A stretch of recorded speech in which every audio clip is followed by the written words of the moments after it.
a radio host at Rádio Nacional da Amazônia in Brazil. From now on, you will hear the first part of the interview with the Secretary of Culture of the state of Pará, Úrsula Vidal. She talks about the preparations for COP30, which takes place in the city of Belém in November this year. Let's listen. Olá, eu sou Úrsula Vidal, secretária de Hello, I am Úrsula Vidal, Secretary of Culture of the State of Pará, coordinator of the Technical Chamber of Culture of the Legal Amazon Consortium. Today, our conversation will be about the preparations for COP30, this great climate convention that Belém will host in November 2025.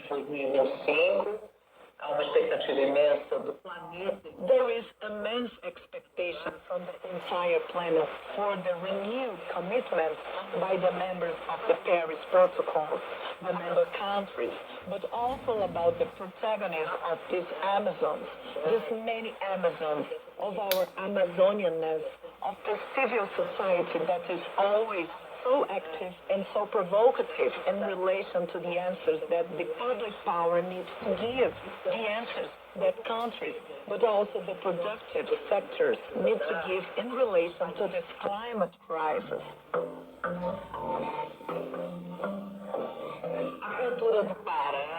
The culture of Pará will have an extraordinary opportunity to communicate its strength, its power, and its diversity to the world. And diving into this universe so alive, so vibrant, we will also be invited.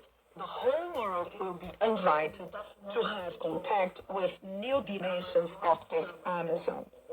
The Amazon draws the world's attention from a very preconceived idea that we are an immense forest massif with few people inside. And we have an ancestry that teaches us about this more balanced relationship with all these forces of nature. We say they are forces because they claim their places back. The Amazon developed large urban centers within this almost continent because it has a continental size, and these urban centers, in a hasty planning that did not understand what the voices of these ancestral people have to teach us, was an urban development that fought with the river, that fought with the rain, that fought with the cycles of the waters. We are within a universe of waters. So, with this climate crisis, we are learning to listen to these voices from traditional people and communities who understand the cycles of the earth, the cycles of the rivers, the cycles of the rains.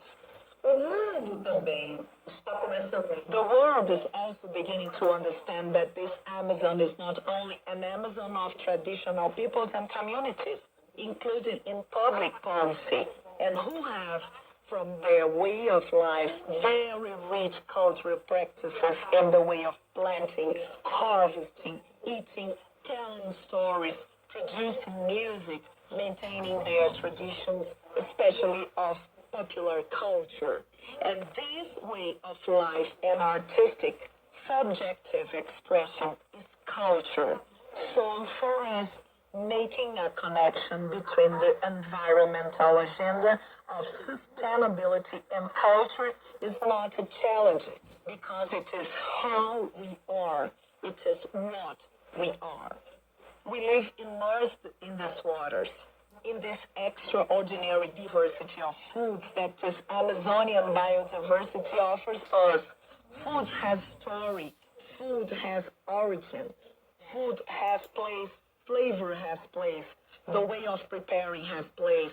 It is related to popular festivals, some of more than 200 years that happen in our Amazon. I speak from Pará, but we know that these traditions exist throughout this Amazon. You heard Rádio Nacional Brasil, International Service.